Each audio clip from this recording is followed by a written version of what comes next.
नमस्कार, Kumar astro science में आपका स्वागत है मेरे एक नए वीडियो के साथ। आज के इस वीडियो में हम बात करेंगे फिफ्थ हाउस के विषय में और आज का टॉपिक रहेगा अंडरस्टैंडिंग द फिफ्थ हाउस।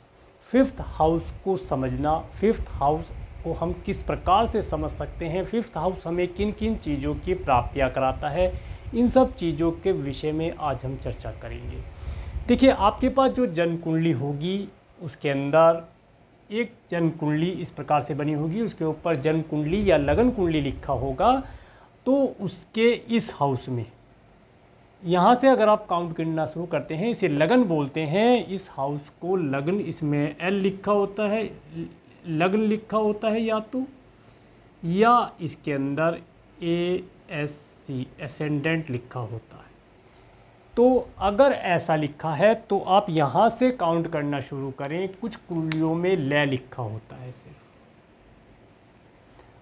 तो यहाँ से आप काउंट करेंगे 1 2 3 4 5, 1 2 3 4 5।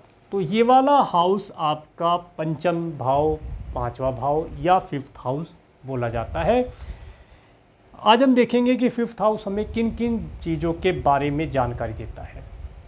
देखिए, जो जातक है, जातक मीन्स जो जिस व्यक्ति की वे कुंडली है, अगर मेल है तो मेल और फीमेल है तो फीमेल, इसमें एस्ट्रोलॉजी में इसे जातक के नाम से पुकारा जाता है।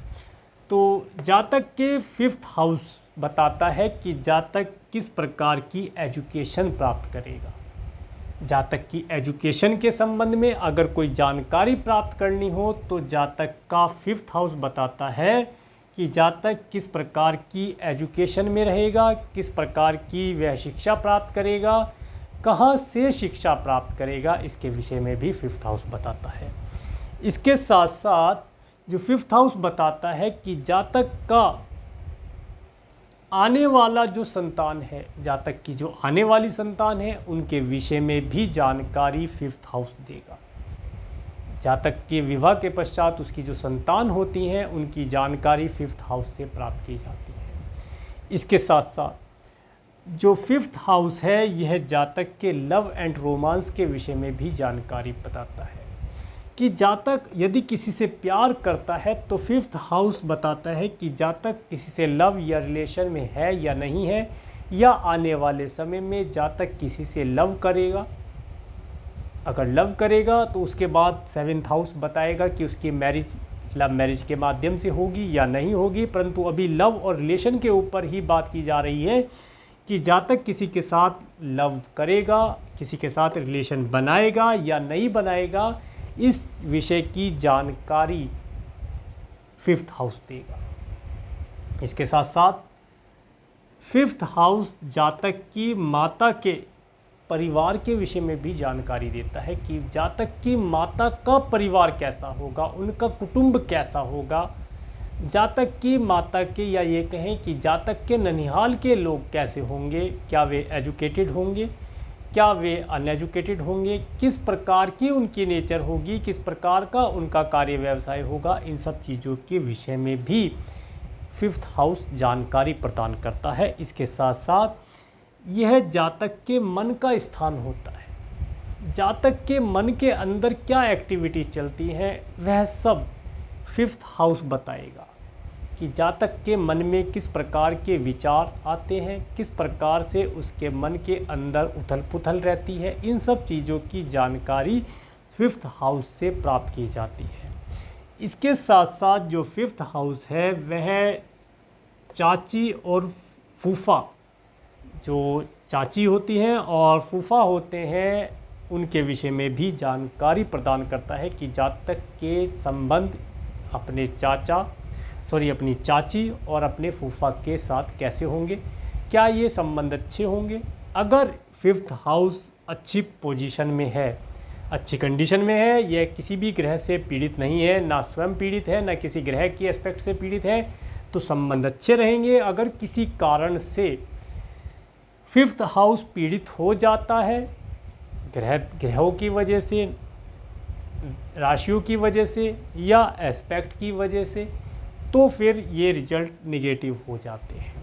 इसके साथ साथ फिफ्थ हाउस बताता है कि जातक क्रिएशन आदि के जो कार्य होते हैं उनसे जुड़ करके यदि कोई कार्य व्यवसाय करता है तो उसके अंदर कितनी सफलता उसे प्राप्त होगी, कितना हार्डवर्क वह कर पाएगा, इन सब चीज़ों के विषय में फिफ्थ हाउस जातक के बारे में बताता है।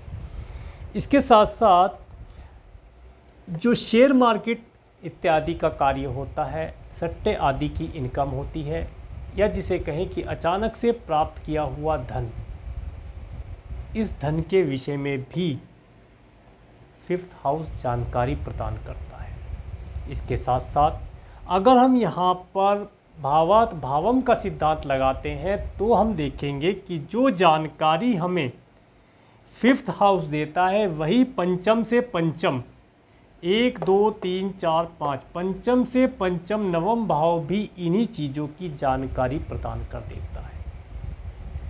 तो ये था फिफ्थ हाउस के विषय में। इसके साथ साथ जो फिफ्थ हाउस है वह जातक की जो थाई होती है उसके विषय में भी जानकारी प्रदान करता है। अगर यह जन्म कुंडली मेल जातक की है तो मेल जातक की राइट थाई कैसी होगी इसके विषय में जानकारी प्रदान करता है, और अगर ये कुंडली किसी फीमेल की है तो फीमेल की लेफ़्ट थाई कैसी होगी उसके विषय में जानकारी प्रदान करता है। कभी भी थाई में चोट लगना, थाई में कोई निशान होना, इन सब चीज़ों के बारे में विवरण फिफ्थ हाउस देता है।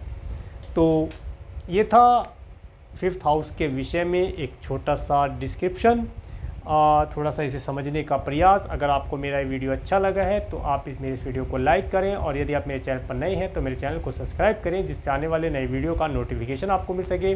और मेरे इस वीडियो को प्रेमपूर्वक देखने के लिए, मेरे चैनल पर प्रेमपूर्वक बने रहने के लिए आपका प्रेमपूर्वक धन्यवाद। नमस्कार।